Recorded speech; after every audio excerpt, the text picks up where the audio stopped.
Dan saya karena ada kemarin instruksi Pak Presiden kan kepala daerah untuk tidak open house, nah, saya manfaatkan waktu saya selama 18 tahun saya tidak pernah lebaran pertama bersama orang tua saya. 18 tahun loh. 18 tahun tidak pernah berlebaran? Iya, dengan orang tua. Dengan orang tua. Dan tahun ini bisa berlebaran dengan orang tua?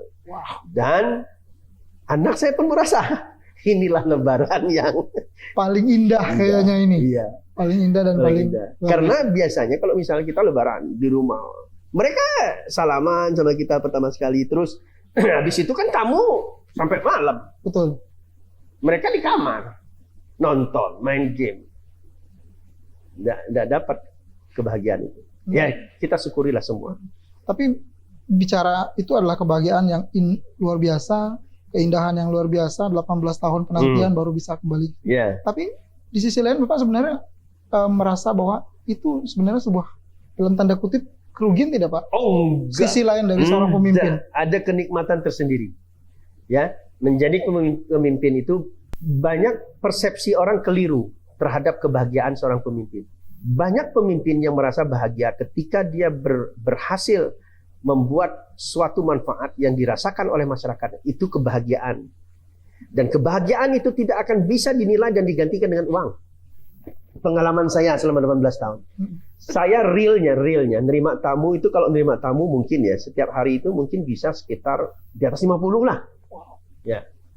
Makanya bagian umum saya pasti kerepotan. Karena yang datang masyarakat. Dan lucunya ketika kita tawarin untuk ketemu dengan Pak Wakil Gubernur, ada yang mau, ada yang enggak.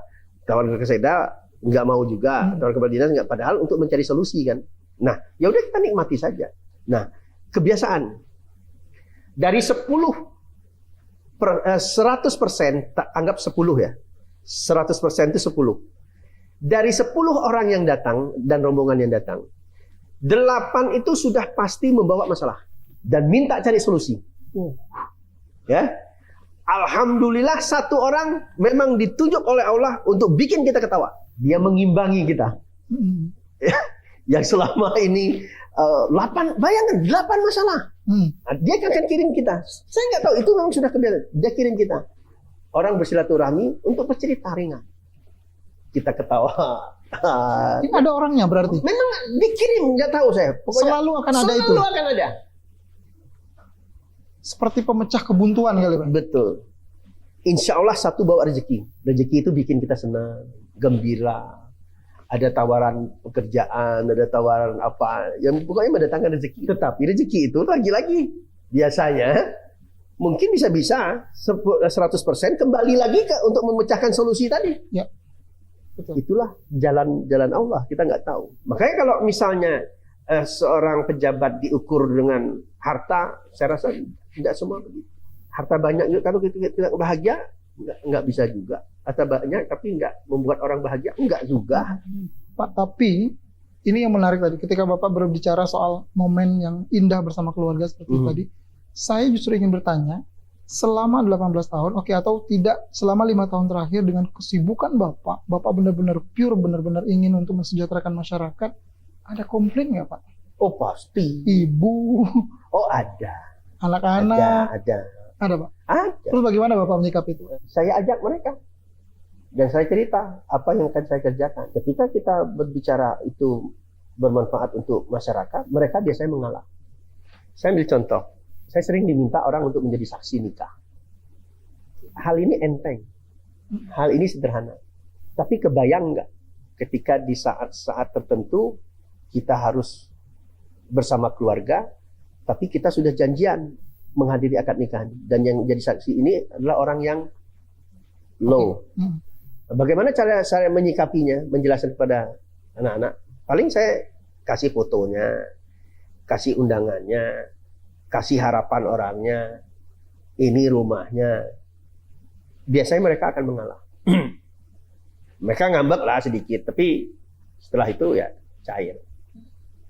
Nah, yang membuat saya lebih senang lagi, di keluarga itu, anak-anak saya terutama, ada semacam aturan.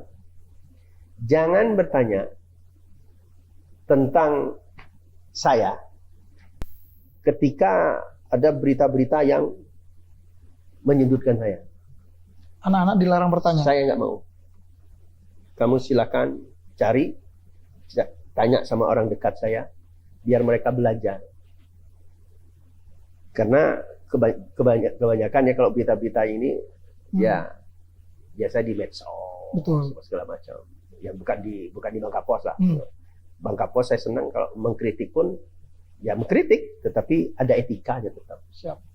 Tapi kan kebanyakan ada yang media-media yang Yang frontal ya. frontal, yang mendirikan media itu dengan maksud tertentu ya udah kita biasa saja, dan itu sudah resiko kita sebagai pemimpin. Nah, saya nggak mau mengganggu keindahan dan kebahagiaan keluarga saya. Makanya dari awal saya batasi dan saya kasih tahu sama anak-anak konsekuensinya.